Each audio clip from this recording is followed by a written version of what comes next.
Vous avez peut-être vu ce graphique qui vient de la Banque nationale, qui compare les mises en chantier de nouvelles résidences, de nouvelles maisons au Canada à la croissance démographique qui est surtout issue de l'immigration. Le graphique est utilisé pour essayer de démontrer que la croissance démographique, surtout issue de l'immigration, serait la cause de la crise du logement. Et le graphique est assez choquant. On voit à la fin une explosion démographique pendant que les mises en chantier, eux, restent relativement stables. J'ai recréé le graphique ici pour qu'on en parle un peu. Première des choses, le graphique ne compare pas des pommes avec des pommes. Il compare la mise en chantier de nouveaux foyers, de nouvelles résidences, à la croissance démographique d'individus au Canada. Mais au Canada, il n'y a pas une personne par foyer. En moyenne, il y en a à peu près 2,5.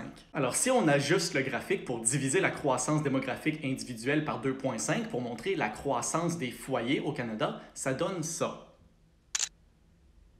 Et puis une chose de plus, il faut reconnaître que les dernières années au Canada ont été un peu bizarres côté démographique à cause de la pandémie. On peut le voir, il y a une grosse fluctuation dans les 5 dernières années environ. Ça pourrait être normal qu'après quelques années d'immigration relativement faible, la croissance démographique augmente maintenant pour que le Canada se rattrape. Alors, si on veut égaliser ça sur des moyennes de 5 ans, on peut ajuster le graphique et ça donne ceci.